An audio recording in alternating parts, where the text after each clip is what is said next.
Dalton Smith, the European title, it's been a long time coming after the delay. How good does it feel to finally be fighting for that belt? Feels good to be back, start the year on a high.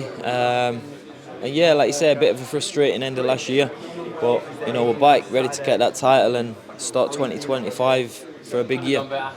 And obviously you're known for those massive nights in Sheffield, but Nottingham this time, how do you feel the support's going to be on Saturday night?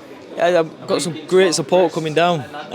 You know, I think the Sheffield Arena wasn't available, so Nottingham was the closest thing. And you know, I boxed here before. You know, first time headlining. So I mean, it's good. In a way, it's kind of broke it up a little bit. You know, my last couple of fights being in Sheffield, so you know, we've kind of got a home away day kind of thing. So yeah, I've got great support coming down, and you know, they're going to be making some noise on Saturday night. Now, how much do you know about your opponent? He's got a good record, mainly over in France. He's picked up a lot of regional titles along the way. Have you watched a lot of him, and is he a fighter you know a lot about? Yeah, I mean, he's Walid. He's been on, you know, the radar over the last 2 years. You know, obviously going over the European scene. So, yeah, I mean, obviously former European champion, and a big opportunity for him. And you know, Walid is a solid fighter. Big opportunity, like I say, and he's going to come to try and. He's going to try and upset the odds, so you know that's why I prepared well. I'm ready to go in there and put on a big performance. And I think a lot of people view it this way, but is this the last step for you before you start chasing world titles? Obviously, last time out you were in with a world-class competitor who's fought everyone. Yeah. Is this the last time before you really go and start putting an assault in on the world titles? Yeah, I mean, I don't overlook any fight. Obviously every fight you get into is a danger fight. It's a big risk. So after Saturday night, once I go in there, put on a great performance, you know, we'll look ahead. But you know, I believe I'm in a great position now. Another big performance here is going to put me up there to be fighting for those world titles. So, you know, that's why I need to come out and make a statement. And it's a huge time at the moment, not just for Sheffield boxing, but for Yorkshire boxing in general. Yeah. I mean, Callum Simpson's obviously flying. You've got yourself as well. Why do you think that part of the world produces so many incredible boxers? I just think it's a hard-working area. You know, South Yorkshire. Obviously, Callum doing great. Obviously, we've got the fighters in our gym doing good. And like you said, South Yorkshire, Sheffield, they've always produced quality fighters. And I don't know if is it something in the water, something in the air, but yeah, I just think we're pretty down to earth people. We work hard, and I just think that the success breeds from that.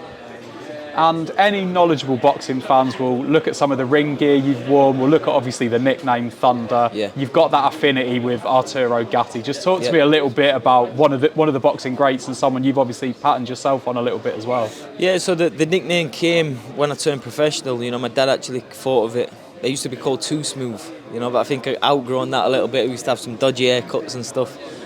Used to be like a little switch hitter. But, you know, I kind of grew out of that, and I was looking for it. And obviously I've always loved Arturo Gatti. His nickname being Thunder, and my dad was like, what about Thunder? As soon as he said it, I was like, that's the one. So that stuck with me as a professional, and, you know, go in there and try and, like you say, let off some thunder. And just talk to me about some of the other names in your division, not necessarily just guys that you're targeting, but guys that you like to watch, or guys that you think one day you might share a ring with. Yeah. Who are you looking at in the division? Whoever the big names are, you know, once I'm chasing those big titles, whoever's at the top, like see Devin Haney's, Teofimo Lopez's, Ryan Garcia's, those are the big names and the big fights you want to be in. So, I mean, obviously I study a lot of fighters to improve my game, pick up little tips and stuff like that. But you know, once I'm at the top, you're looking for the biggest fights. I'm interested, so far in your career there's been some huge nights and some big performances. Is there one that stands out to you where you're like, that is the night I was the best Dalton Smith? I'd have to say the one last year against Jose Zepeda. Obviously my career standout performance that put me up there. It was like, yes, Dalton Smith's on the world scene, so you know, I'd have to say that fight. Zepeda had obviously been in with some of the biggest names, some of the men that you just mentioned there as well. Did you notice that in the ring? Was there something different about him, the way that he carried himself, the way that he fought, that maybe gave you a little bit of a different experience? Do you know what it is? I just think mentally you're going in there knowing you've got to be switched on.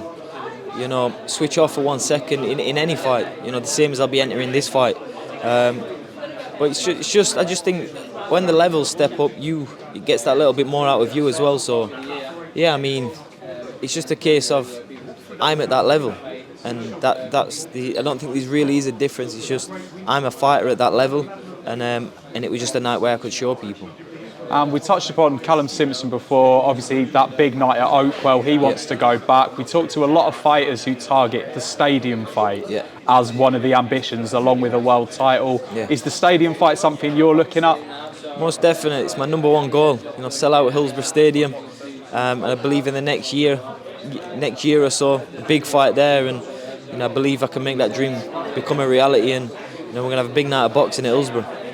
And one fight that has sort of taken over boxing chat recently that we've been asking a lot of fighters about is Conor Benn, Chris Eubank Jr. It's one everyone's talking about. How do you view that fight, and who do you think is going to walk out with the W?